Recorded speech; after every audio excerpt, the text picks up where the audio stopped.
வணக்கம் மக்களே, வணக்கம். சற்று முன் கிடைத்திருக்கக்கூடிய ஒரு முக்கியமான தகவல் ஒன்றை தான் பார்க்க போகிறோம் மக்களே.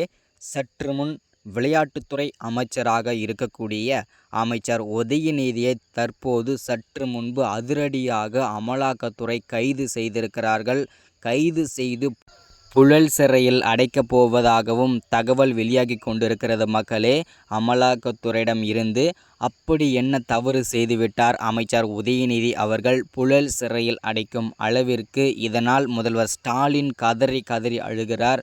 தன்னுடைய மகன் கைது செய்யப்படுகிறார் என்று. அது மட்டும் இல்லாமல் 30,000 கோடி ஊழல் வழக்கிலும் அமைச்சர் உதயநிதி சிக்கியிருக்கிறார். திரும்ப திரும்ப அவர் பலவிதமான சர்ச்சைகளில் சிக்கி கொண்டு தான் இருக்கிறார். என்ன ஏதுன்றதை எந்த ஒரு காணொலியில் நம்ம தெளிவாக துல்லியமாக பார்க்க போகிறோம் மக்களே.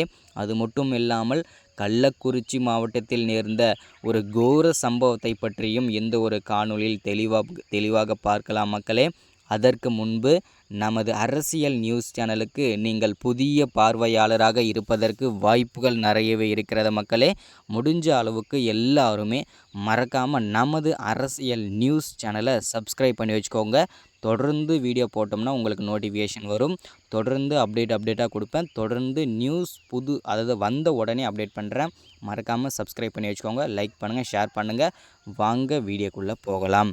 சற்று முன்பு கிடைத்திருக்கக்கூடிய ஒரு முக்கியமான தகவல் என்ன அப்படின்னு கேட்டிங்கனாக்கா, திமுகவில் இருக்கக்கூடிய முக்கியமான அமைச்சர், முக்கியமான பொறுப்பில் இருக்கக்கூடியவர், விளையாட்டுத்துறை அமைச்சராக பொறுப்பில் இருக்கக்கூடிய அமைச்சர் தான் அமைச்சர் உதயநிதி அவர்கள். தற்போது அவரை அமலாக்கத்துறை அதிரடியாக கைது செய்து புழல் சிறையில் சற்று முன்பு அடைக்கப் போவதாகவும், இனிமேல் அவர் வாழ்நாள் முழுவதும் சிறையில்தான் என்று அமலாக்கத்துறை உறுதிப்படுத்தியிருக்கிறார்கள். எப்படி செந்தில் பாலாஜி கடந்த ஒரு வருடத்திற்கும் மேல் புழல் சிறையில் அடைக்கப்பட்டு வருகிறாரோ, அதேபோல் அமைச்சர் உதயநிதியும் கைது செய்யப்பட்டு அடைக்கப்படுவார் என்று அமலாக்கத்துறை உறுதிப்படுத்தியிருக்கிறார்கள்.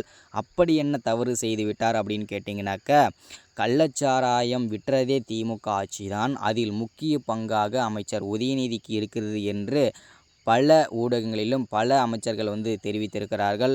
இந்த காரணத்திற்காகவும் 30,000 கோடி ஊழல் வழக்கிலும் தற்போது சிக்கியிருக்கிறார் அமைச்சர் உதயநிதி.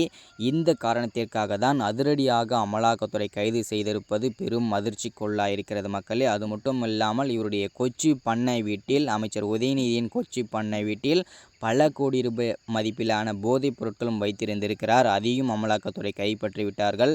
இதுதான் அப்டேட். தொடர்ச்சியாக வீடியோ வேணும்னு நினச்சிங்கன்னா மறக்காமல் சப்ஸ்கிரைப் பண்ணுங்கள், லைக் பண்ணுங்கள், ஷேர் பண்ணுங்கள். தொடர்ச்சியாக வீடியோ போடுறேன். தேங்க்யூ.